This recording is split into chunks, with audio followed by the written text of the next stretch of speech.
Welcome to The Passion Pod with your host, Chris Johnson. Thanks for joining us. Now sit back, relax, and enjoy the feature presentation. Season 2, Episode 2.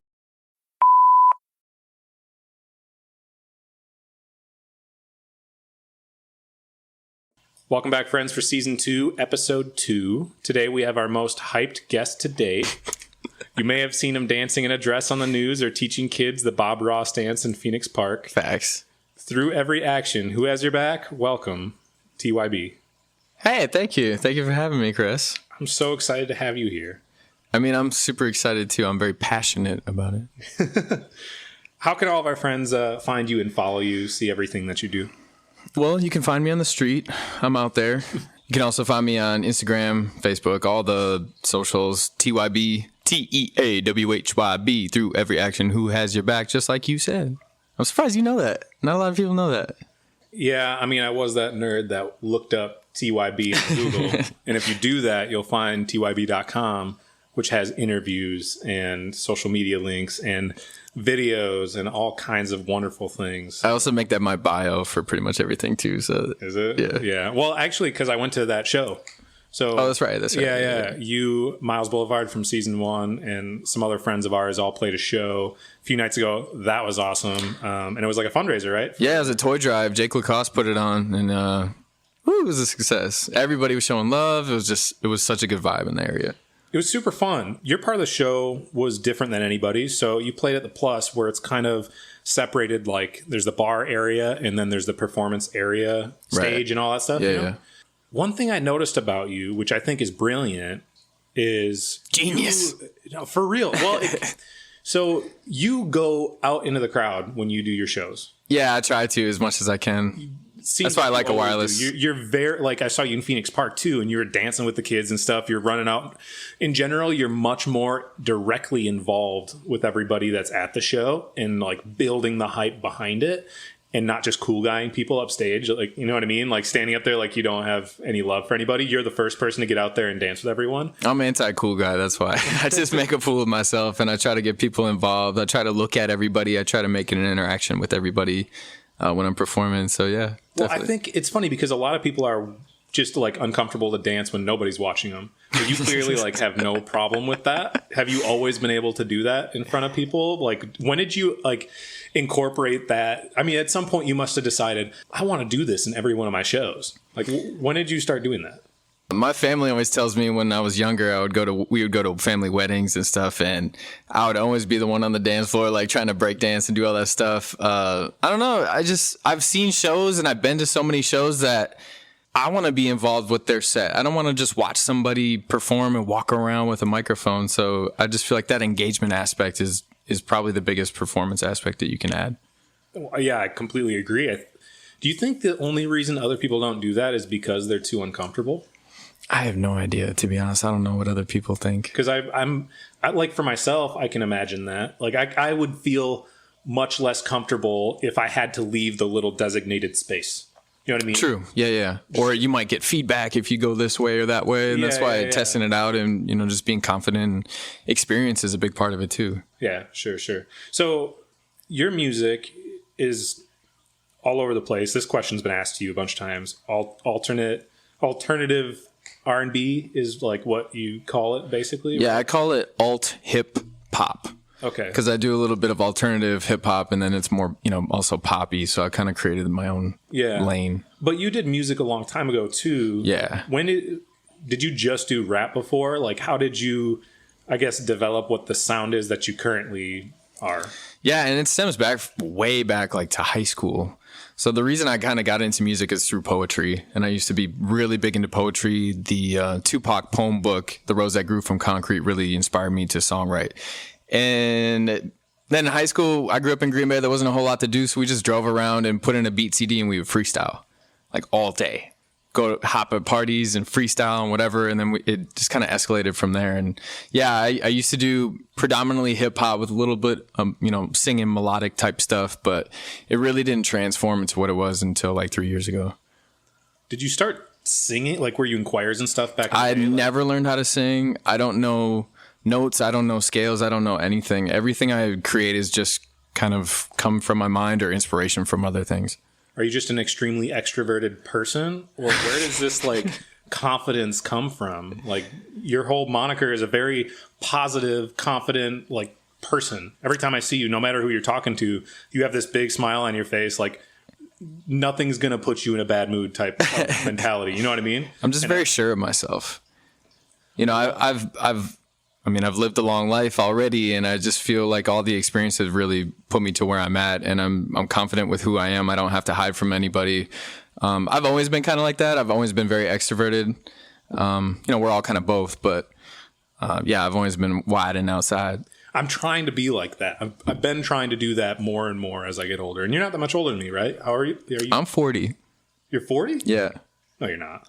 How old are you? 30? A woman never tells. Okay, whatever.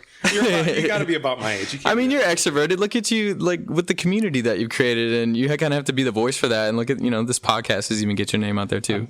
I'm trying to. Okay, so let's see if you're willing to do this. I don't know if you're willing to do this, but you're willing to put yourself out there. I'm trying to be more willing to put myself out there. Yes. You like to freestyle. Oh, gosh. I like to beatbox, but nobody knows it because I'm bad at it. Man. Are you willing to freestyle? Man, it's been a while. Beatboxing? Sure. You know, why not? Okay. It's probably going to be trash, just to be honest. Yeah. It'll be, if it's terrible, we'll eliminate it, but we'll do it just for fun. So Okay, I'll start a timer here. All right, bet. Let's see. 3.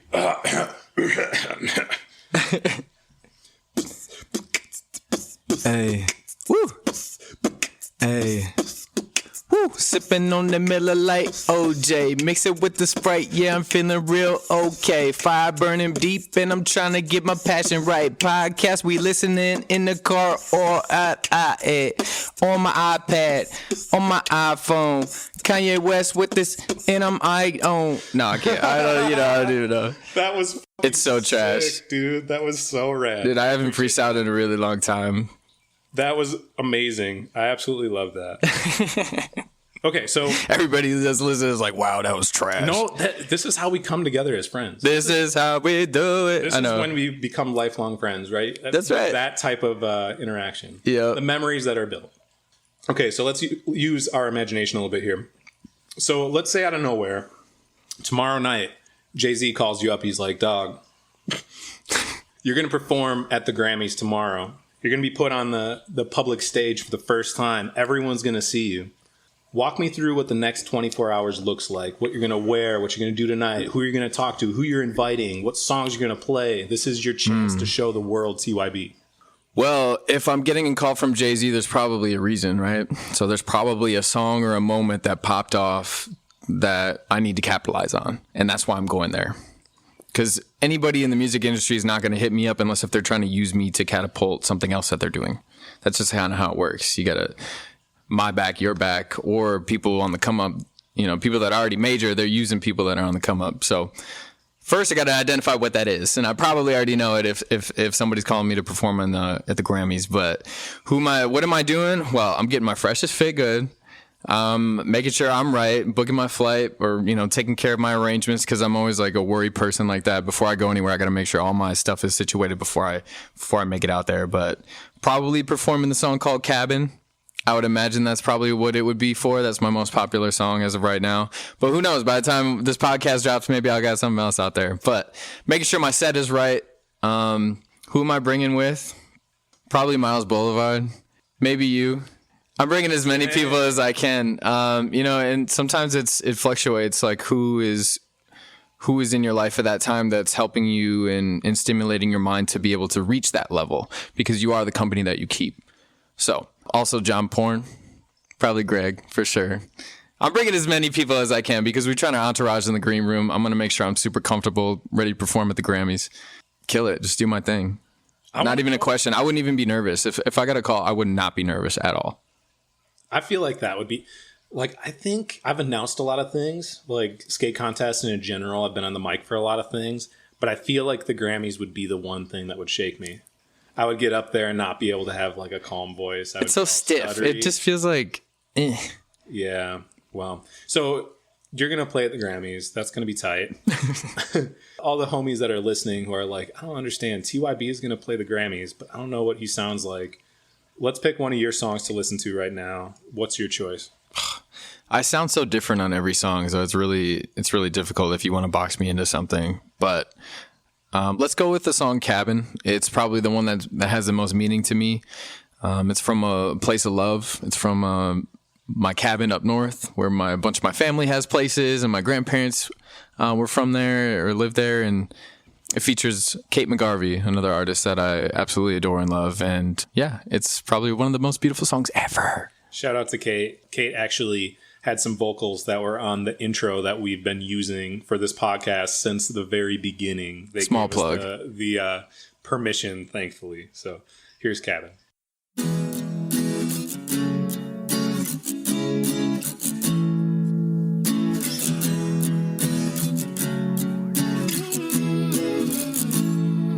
Take me to a suntan place where I can be free. Calling in to work, 'cause I don't wanna leave. Where you at? I'm at the cabin by the lake, caught up in the wave, pouring up a drink, yeah. Gonna vacate, cabin by the lake, that's a hotter way, yeah. Just a whole lot of love and not a worry inside. Sitting by my love, count stars at night, oh yeah. Well, alright, yeah. And I let 'em cabin by the lake, yeah. Everybody's welcome at our little place. You don't need any directions, I can show you the way. Let me tell you something about a place where I belong. Might seem a little country with a hint of Al Capone, yeah. 'Cause the families robbing in the north ones. Ain't nobody judging as long as it makes you feel good. Can you bring some for the stone soup, baby? We can put it all together. Hit it when we leave, but weekends don't last forever. I'm at the cabin by the lake, caught up in the wave, pouring up a drink, yeah. Gonna vacate, cabin by the lake, that's a hotter way, yeah. Just a whole lot of love and not a worry inside. Sitting by my love, I count stars at night, oh yeah. Well, alright, yeah. And I let 'em cabin by the lake, yeah. Everybody's welcome at our little place. You don't need any directions, I can show you the way. Let me tell you something about a place that we can go. Might be a little out there, but it's a home away from home. And if home's where the heart is, then I wanna be there with you. We can carve our name in a tree and say whatever I do. Put a piece of timber on the fire, keep it burning, we gon' make it last forever. So when we leave tomorrow, still smell the campfire on your sweater. I'm at the cabin by the lake, caught up in the wave, pouring up a drink, yeah. Gonna vacate, cabin by the lake, that's a hotter way, yeah. Just a whole lot of love and not a worry inside. Sitting by my love, I count stars at night, oh yeah. Well, alright, yeah. And I let 'em cabin by the lake, yeah. Everybody's welcome at our little place. So I actually have a cabin up north as well. We bought it when I was maybe 10 or something, and my dad lives up there during the nicer months, but it's amazing. I love being up there. The sunsets, I used to like lay out on the dock and just look at the stars and stuff and try to find all the constellations, because in the city you can't see anything but the Big Dipper, but out there you can see everything. It's just so calm. Did you just say you like going skinny dipping? Skinny. Is that what I said? Is that where you like going to the cabin? Yeah. I'm just kidding. No. You didn't say that. No, I like going scuba diving. Ooh. Yeah, I'm a certified diver. I have all my own gear. I feel like scuba diving is like coral reef, like ocean. I dove. It's more like lake swamping. Yeah, sometimes. No, I did dive in Hawaii and in Thailand. So wow. I have like dove reefs and stuff, and it's definitely Nice. better out there, but I don't live out there, unfortunately. So it is kind It's of a regular old Aquaman. Dude, I like to swim. I'm really good at swimming. A lot of my friends. I'm a like to swimmer. tell me that. Yeah. So you actually did get a college degree, unlike a lot of us folk who pursue passion. And don't take any- Yeah. Yeah, I dropped out. Sorry. I was all good at good. sales, and I was like, I feel like I don't need a degree to sell things to people. You don't. What's your degree in? I have a degree in public communications, minor in creative writing. That makes sense, though. Obviously, like creative writing and all that too. But the first time I met you is when you hit me up through like promoting basically for like a show. Yeah. And I've seen in general through social media and through your shows and everything, like I was talking about how you get out into the crowd and you're much more involved than most people. Clearly, like you're taking this a lot more seriously than a lot of people, I think, or at the very least, you have a much better business mind behind it. At least I recognize that. Does it come from like studying that type of stuff in school? Is that where that comes from? Where you're like, okay, if I'm going to organize a show and have this be good, I need to take photos ahead of time. I need to collaborate with these artists. I need to do all these things to line it up. Because you don't just show up and play like a lot of people. Well, you know, and I don't try to compare myself to what everybody else is doing, but I just know what works sometimes and what doesn't. So if you're not out there, if you're not really putting yourself out there, who's going to know about your music? You can't live online and only take that route to be able to promote yourself and to get people to come shows and stuff. And for the most part, the reason I got back into music is because I want to collaborate with different people and make an impact on the community. So I can't do that if I'm not putting myself out there and touching bases with businesses and seeing if they want to collab on shows and make things bigger than just I'm doing a show and like people are going to show up and cool. You know, what else are you doing? What is behind it? What's the passion? What is the heart in it? Where's the motivation? So I think a lot of times we got to ask ourselves, like, why are we doing this? Just to make money, or because we want to make a living, or because we're doing what we love? I think one of the cool things too, as you get older, you talk to a lot of people, whether it's like skateboarding or music or whatever, and they blow it off like, oh, I can't start doing that now because they didn't do it when they were like way younger or whatever. They think it's way too late. But realistically, when you're older, typically you have a lot more skills now that you've developed that would make you much better at whatever it is that you're trying to do. Like what I'm thinking about with you anyways is the same way I'm looking at it with the podcast of like, things are coming along a lot more smoothly because I have a business background. Mm-hmm. So I know how to properly market this thing. I know how to do advertising things. I know how to line up guests and represent myself in a certain way. And it translates into my first project being better than what it would have been if I was only 16 when I first started. Absolutely. So it's really encouraging, you know, because you took a whole lot of time off. Do you want to talk about that? You rapped when you were in high school and then you came back and now you have like one of the reasons I wanted you on the podcast is I'm doing something that I think should have a very positive effect on the world. That's what I'm trying to do, is something that is a lasting effect that I'm proud of. Clearly, your music is also trying to do something along that line. So how does that transition change from freestyling over beats in Green Bay, taking time off, getting a college degree, and now doing really meaningful work? Absolutely. And when I was in college, I used to perform at places like the House of Rock, and I used to travel a little bit and, you know, made it to quite a few different places, but the music just wasn't really that great. And I think that's the major difference. You know, when I was in college, I was rapping about parties and drinking and girls and whatever, and it just wasn't original or authentic. I mean, it was good. It was fun when we had shows. It was lit, you know, it was tight, but it just wasn't authentic and original. And that's the difference now. So I took a break because I had to find myself. I really had to find myself, my personal identity, my sexual orientation. I wasn't comfortable with who I was, and that really translated. And it's, you know, like I was saying before, once I found myself, I know myself, I'm confident in that. Everything just clicked musically as well. And I decided to get back into it. So can you tell me a little bit, what are the like main points you're trying to get across with your music? I know like it's a positivity thing, obviously, and you want to be very inclusive, but I kind of read some of the things in other interviews that you talked about it. Can you kind of clarify, like with anybody that's listening, what exactly we're talking about? Because you have people like Macklemore, right, that are playing songs that they're trying to like have a positive impact on, but it seems like you have a fairly specific goal in mind. Yeah, absolutely. I mean, some of the core values of what I wanted to do when I got back into music is avoid over-sexualizing things, avoid cussing as much as possible, and I've been very lenient on myself with that, but always making sure I have an edited version, but just something that I'm proud of to play in front of my parents, my grandparents, my nieces and nephews, anybody that would listen, and not losing that edge at the same time. Along those lines, some of my core values, I want to remain non-binary with stuff. I don't really say he, she, him. It's usually more they or you or something a little more non-binary.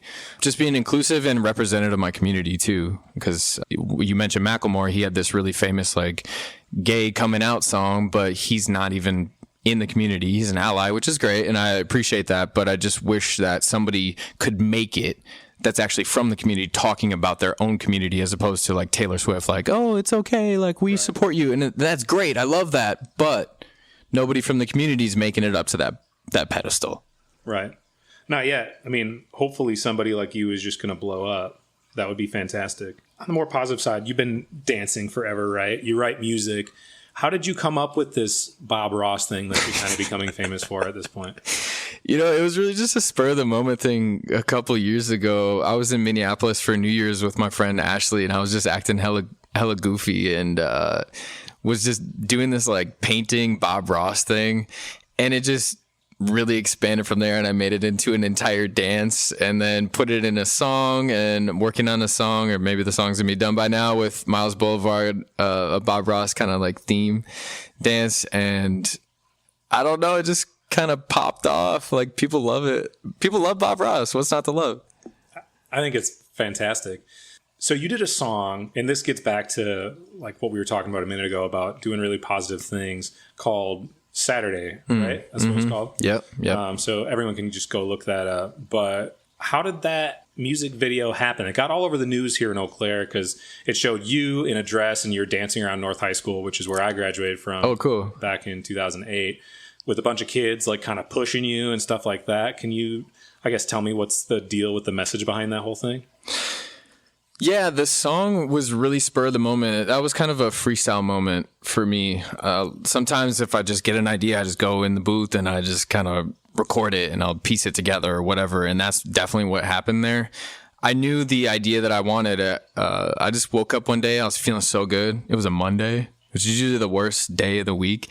And I was just like, you know what? I'm feeling like Saturday. So I just took that whole thing, rolled with it. I was like, feeling like Saturday, looking like Santa came, feeling gifted, blessed and gifted, that kind of thing. And it spurred from there. And I happened to get a feature from Rob Hicks, who is a really, really prominent rapper from Milwaukee, Racine area.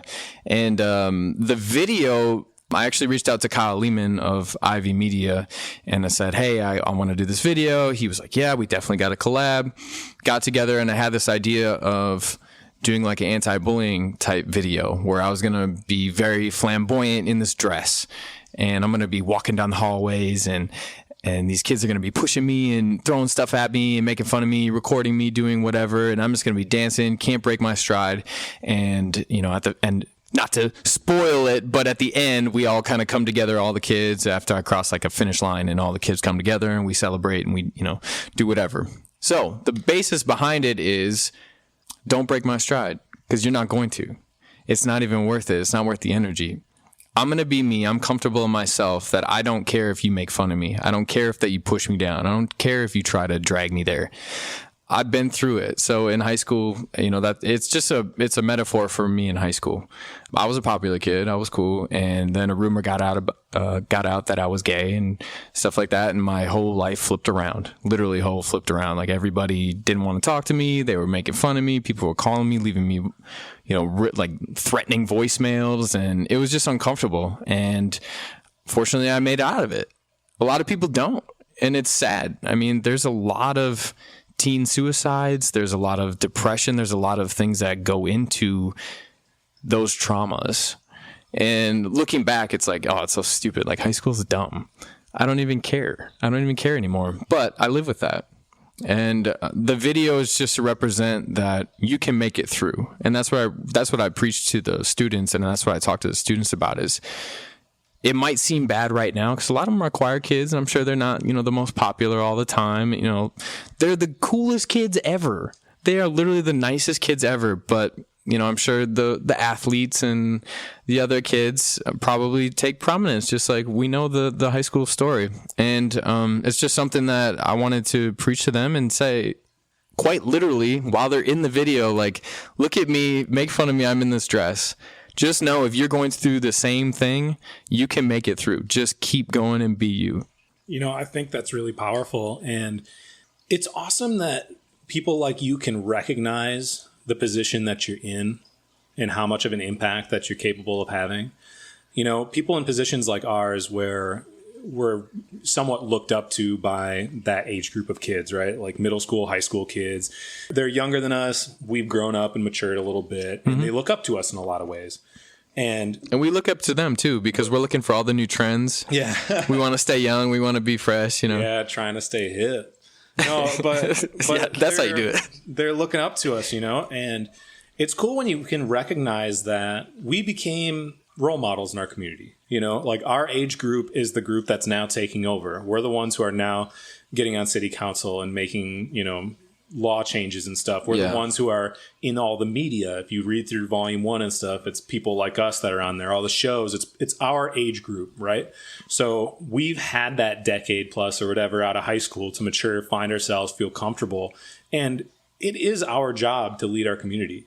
Whether or not you want to agree that you are a role model, if you want to say you're not, well, there are kids looking up to you regardless. Like Charles Barkley, I am not a role model. That's exactly it, though. But when people say that, it's like, well, the bottom line is kids are listening to your music and they do want to emulate things you're doing. That's the whole point. They're going to be connecting with whatever you're doing. So if you're just piling out, kids are going to think that's cool and they're going to want to follow through. That's what happened with Bam Margera and all the Jackass fools. Sure.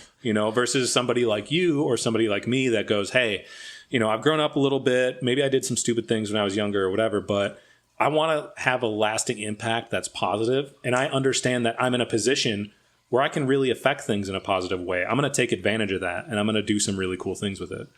If you want to make it as an entertainer, you need to be talented, but you also need to offer something unique. But perhaps more importantly, you need to work harder than anybody else out there.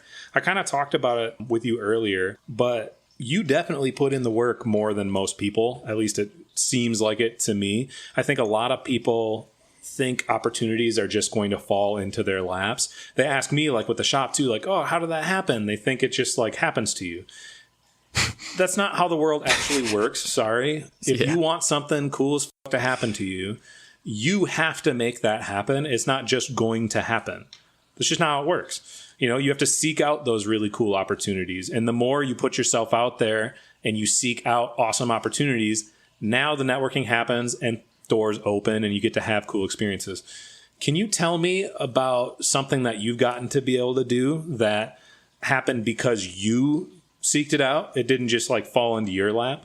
Yeah, well, they say luck is preparation meets opportunity or something like that, right? And I think that's very much true. We look at these one-hit wonders and we look at these viral sensations and we're like, oh, that's all it takes. That's what I have to do. But a lot of times is people have prepared almost their entire life for that moment to be able to reach that peak in their career or whatever they're trying to do. One opportunity that I definitely jumped on the bandwagon for is this app called Loom, which is a startup company out of Madison, and they have a music app. It's basically Twitter and SoundCloud, but way better. It's super cool.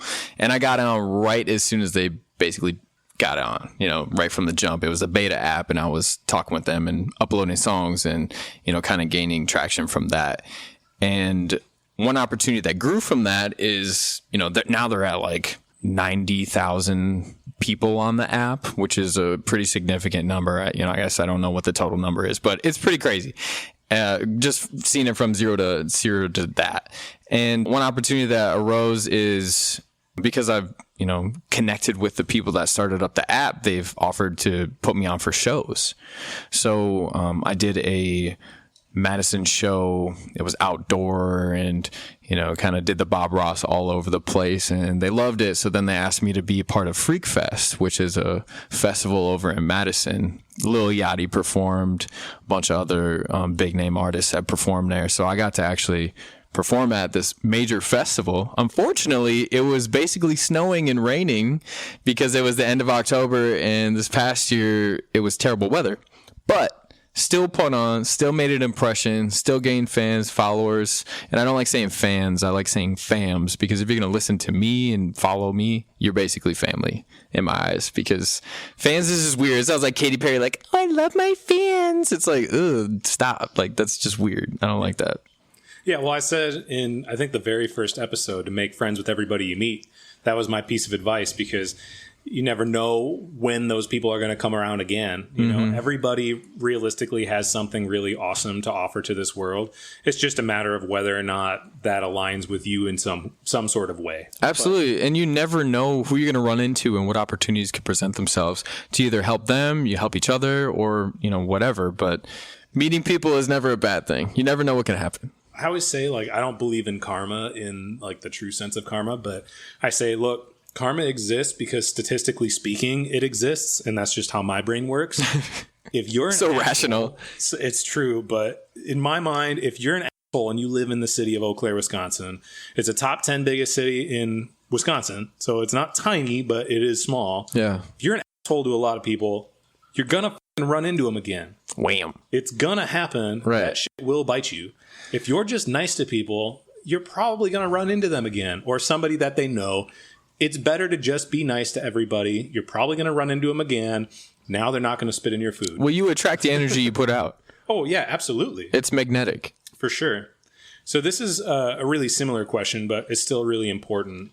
When you pursue your passions, you get the opportunity to have really unique experiences that other people Passions wouldn't Board have. Shop, brought to you by. Yeah. No, he's. It's like a little keyword. Exactly. But when you pursue your passions, you get to have opportunities for unique experiences, right? Mm-hmm. Can you share something of yours, something that happened to you that only happened because you pursued your passion, but you're extremely thankful that it did?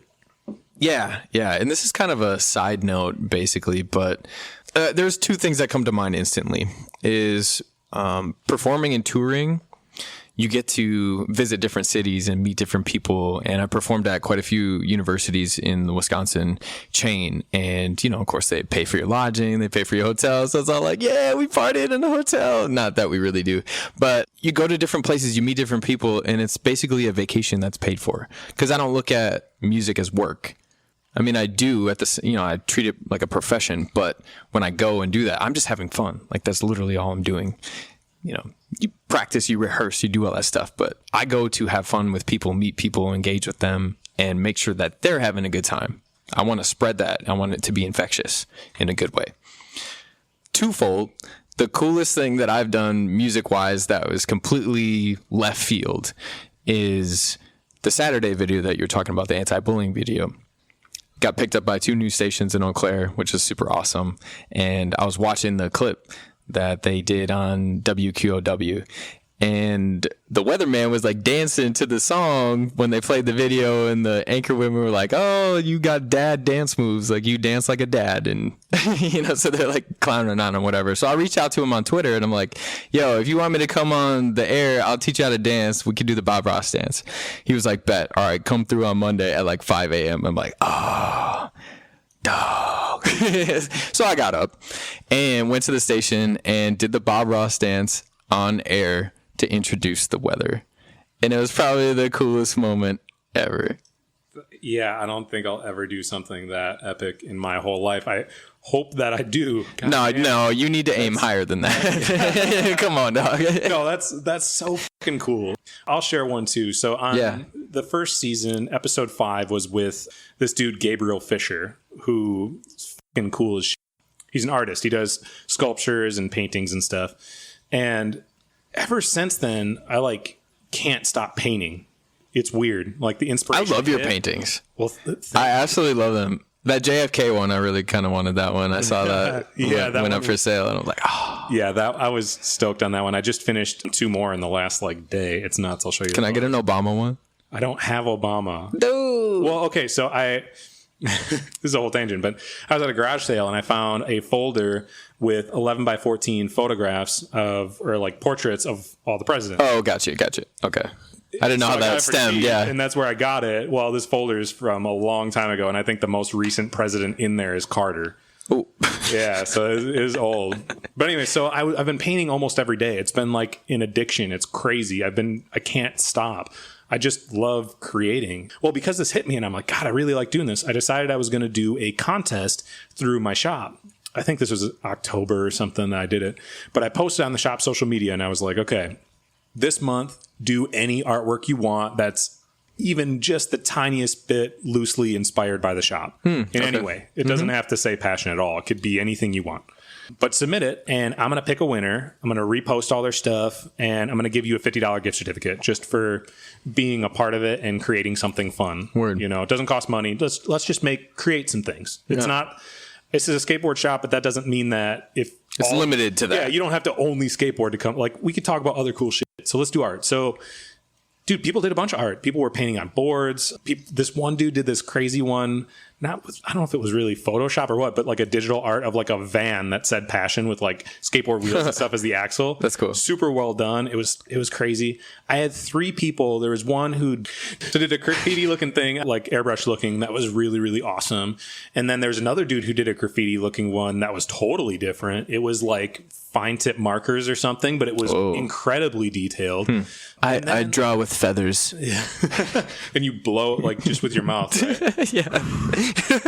And then somebody else, this girl, such a cool chick, showed up to the shop and she's like, hey, can I sit outside for a while? I'm like, yeah, why? It's free to do. Yeah, she's like, I just wanted to like do some art. I'm like, well, you're cooler than most people. Sure. Well, then she went and sat across the street on the curb. She got there at like 3 p.m. By 6 p.m. when I closed the shop, she was still there. And I went and sat by her for a little bit, like talking to her. And I'm like, I can't hang out because I got to go record this episode, actually. I was recording an episode, which So was what was she episode doing? 5. What was she doing? She was drawing the shop. Oh, cool. Like a really cool tip, like fine tip Sharpie, really detailed picture of the shop. And then when I like was saying, you know, who won, that week, all 3 of those people I talked about came to the shop and gifted me their artwork. Oh, wow. Yeah. And you can see it like in my house, that picture I was just talking about. Oh, that's actually really dope. It's really sick. It's not like, you know, and I would have just as much appreciated a middle school kid doing his best as well. But dude, that's good fucking art. I would pay for that art. And they definitely didn't accept money and just gave that to me. And now every day when I'm drinking coffee, I get to look at this art of my business that I like really care about, but something I created because I really wanted to. And that inspired people to want to make cool shit. Like I got to be a part of that whole thing. A catalyst. Yeah, every for time creativity. I look at it, it's such a cool like memory now to look at those things. Like Yeah. I had an effect on those people, at least in some way. Sure. That's awesome. Yeah. Like, makes me stoked every time I see it. Well, if you need an 8th grader to draw you something, or at least that skill level, let me know because I got you. I'm so good at drawing like an 8th grader. So I have this game that I came up with. This is unrelated, but a fun game. So you don't have to do it drinking, mellow drinking game. So power hour is what people do when they take a shot of beer every minute for an hour. Is that what they do? Well, that's what's called. And it's difficult to do that. I went to college, remember? Yeah. Yeah. You went to college. I only went for like a year. You learn about all the drinking games in Sure. college. Okay. So anyways, so what you can do though, because people just want to hang out and drink or smoke or whatever they're doing, let's do something creative. Let's do something fun. So I did this with Miles. Okay. We both started with a canvas, okay, and paints, and we had a couple of beers set up, but instead of a beer or a shot of beer every minute, we only did it every 2 minutes, so that way we were a little more casual, talkative, okay? We set a timer at 30 minutes, and we painted and then took our shots of beer for a half an hour. At the 30-minute mark, swapped canvases. Whoa. Curveball. Yup, paint on each other's artwork. Finished the rest of that hour. Now you're not faced because you did half of a power hour and it took you twice the time. But you have a little bit of a buzz. But the cool part is that now you and your homie have a piece of artwork that you each made together to take home to remember that. Tag team, back again. Paint Yeah. this thing. Yeah, let's begin. That's what I'm saying. We got to do that. All right, It's- I'm down. It's super fun. I did that with my brother when he was back in town from the military. And he texted me today saying, like, with a picture of it up in his barracks. And he's like, dude, can we do this every time I come back? I'm like, yes, we can do that every It's going to be very abstract, just so you know if I touch it, because it's going to be like, what were you thinking? I was trying to convince Miles to use the one that we did together as his new album artwork, but he wasn't having it. It was tight, though. So we're getting to the end of this, but I like to end every episode with a piece of advice. Would you like to go first, or would you like me to go first?